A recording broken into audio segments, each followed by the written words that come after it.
Hey everyone, it's Aisling here. Today I'm going to be sharing some insightful tips and predictions for Leaving Cert Home Economics 2025. For this video, we have worked with an expert teacher, so all of these tips are based on years of experience and careful analysis of past exam paper trends. Having achieved over 580 points in the Leaving Cert myself, I understand how important it is to be aware of key topics for your Leaving Cert paper. So if you're starting to prepare for Leaving Cert Home Economics 2025, you're in the right place. Let's dive in.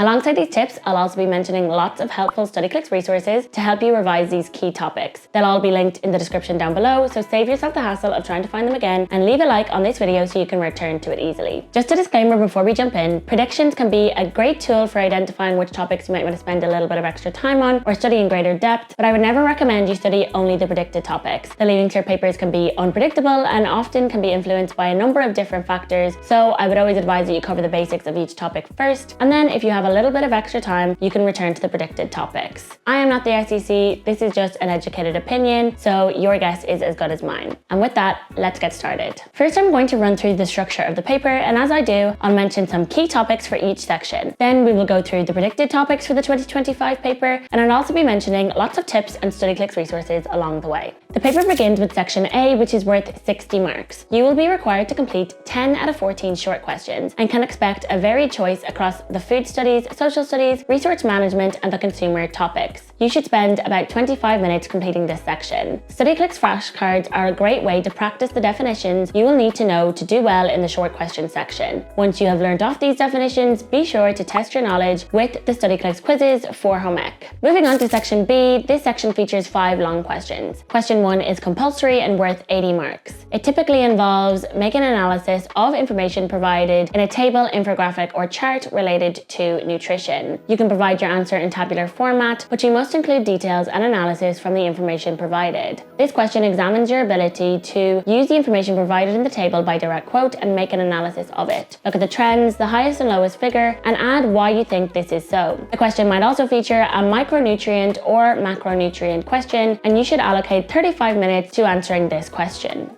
Questions 2, 3, 4, and 5 are worth a total of 100 marks. You will be required to complete 2 choice questions here worth 50 marks each. Questions 2 and 3 usually focus on food studies. Question 4 focuses on family resource management or consumer studies. And question 5 focuses on social studies. You should allocate around 40 minutes to these questions, spending 20 minutes on each. To help you prepare for this section, Studyclix has created sample answers for Leaving Cert Home Economics past questions. The sample answers cover topics ranging from the family to diet and health, to help you confidently tackle any Leaving Cert Home Economics long question. Moving on to section C, which features 4 elective questions. You will be required to answer 1 question from this section, and each question will cover one of the following topics: home design and management, textile fashion and design, social studies, or core. For each question, you will be required to complete a part A, and then you will have a choice between part B and part C. Be prepared to allocate 35 minutes for this section. Moving on to some predictions, the home economics curriculum is quite large, so every topic cannot be examined each year. For this reason, we've compiled a list of topics which haven't featured as a long question in quite some time to help focus your studies.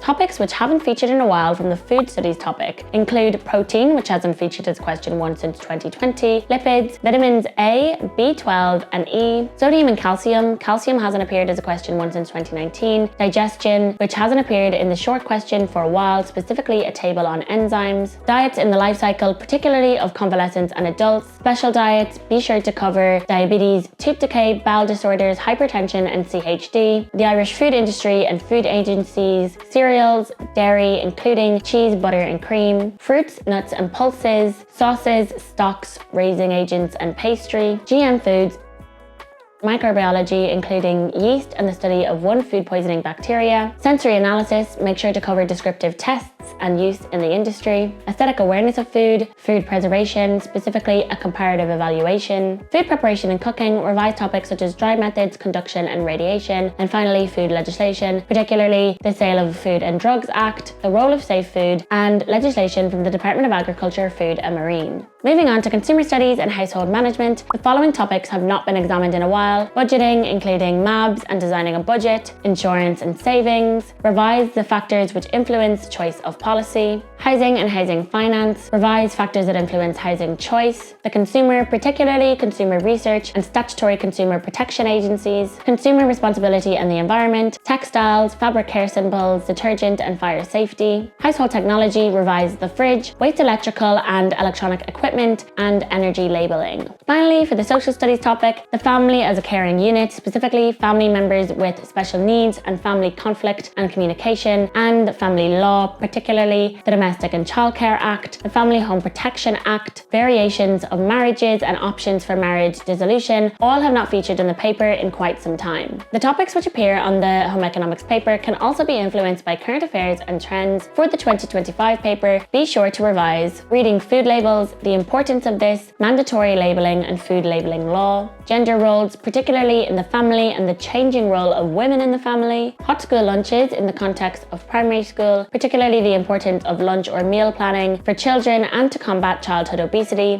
shrinkflation, protein and protein bars. These are rising in popularity, so be sure to know their function and impact. Energy drinks, for example, Prime, particularly in relation to advertising foods to children and the functions of water. Technology and its impact, be cognizant of the introduction of foam pouches and their potential advantages and disadvantages. The cost of living crisis, revise how to budget. For the housing crisis, revise HAP and how to get a mortgage or to save. Energy, particularly how to reduce energy expenditure in the home. And food additives, specifically artificial sweeteners. Consumer responsibility, how to be sustainable in the home, food waste and food shopping. Stay informed and be prepared to answer a question on these topics. As the home economics course is quite large, here's some extra tips to help you bag that H1. Review the key verbs at the start of each question, for example, list, describe or explain. Be sure to understand what information the question is asking you for. Take note of what journal assignments you completed this year, as the topics which featured in these assignments may be unlikely to feature on the paper again. This year's assignments featured questions on third level students and low cost meal planning, souffle, home baking, a high fiber diet, sensory analysis, and the difference test. When studying a new topic, be sure to go to Studyclix and click on the topic page and then look to the video notes tab for lots of resources